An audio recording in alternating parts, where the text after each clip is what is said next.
Shalom, and welcome back to Bnei Noach Academy, Thoughts on the Torah. Please remember to hit the like button, to subscribe, and most importantly, to share this insight and inspiration with friends and family. So this is part 2 in our series on the power of the woman, women power, true feminism. So if you look in Exodus chapter 2, beginning with verse 4, remember last we led off with Moses is placed in this little bassinet, which his mom so carefully waterproofed and put it in the water. And here the verse tells us, and his sister stationed herself at a distance to learn what will befall him. She's a young girl, but she has all the feminine instinct. She's nurturing, she's taking care, she's looking out for her little baby brother. And also she has an inkling. Remember, she was a prophetess. And we do find biblically that the women experienced a much higher level of prophecy than even the men.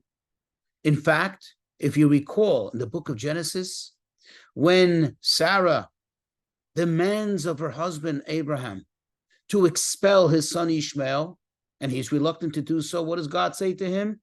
Listen to her.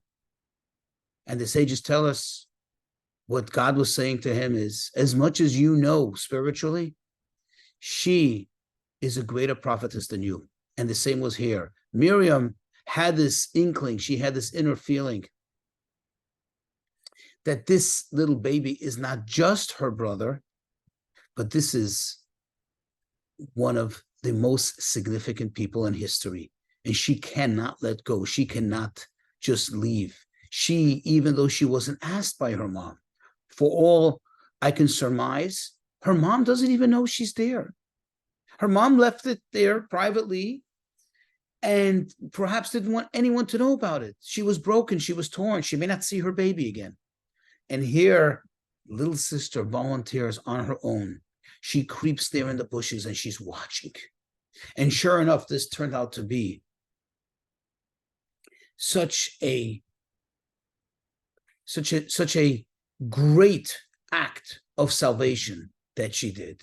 Because after the princess Batya pulls him out from the water and sees this little baby, she took pity on him.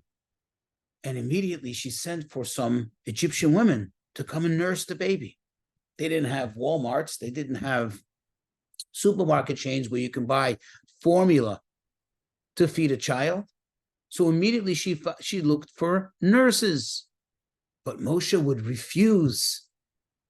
Instinctively, he refused. God did not allow him to nurse from the Egyptian women. Why? Because as the sages tell us, quote, his mouth was going to speak with the Shekhinah, with the God's presence. His mouth was going to transmit God's word. He couldn't have been nursing. He couldn't derive his nutrition from an impure source. So she runs up, and as if she just happened to be passing by, and she says, look, I see you have this predicament. Should I perhaps go fetch a Jewish woman to nurse his child? To which, of course, the princess says, certainly, please go and do that. And of course, whom did she call? The child's mother. And once again, we experience the tremendous power of the woman. You know what it means for a mother to see her own child and to be now commissioned the task of nursing her own child and yet not give up any emotion, to be able to absolutely contain herself and behave as if she's a total stranger just to save that child's life. Had it become known right there and then that she is the mother, who knows what could have happened. So to sum it up, the reason we have the Torah is because Moses delivered the Torah to us. Yes, it's not just that it couldn't happen without him. God shows that the Torah can only be delivered through Moses. And the only reason Moses survived to become Moses was because of these special women.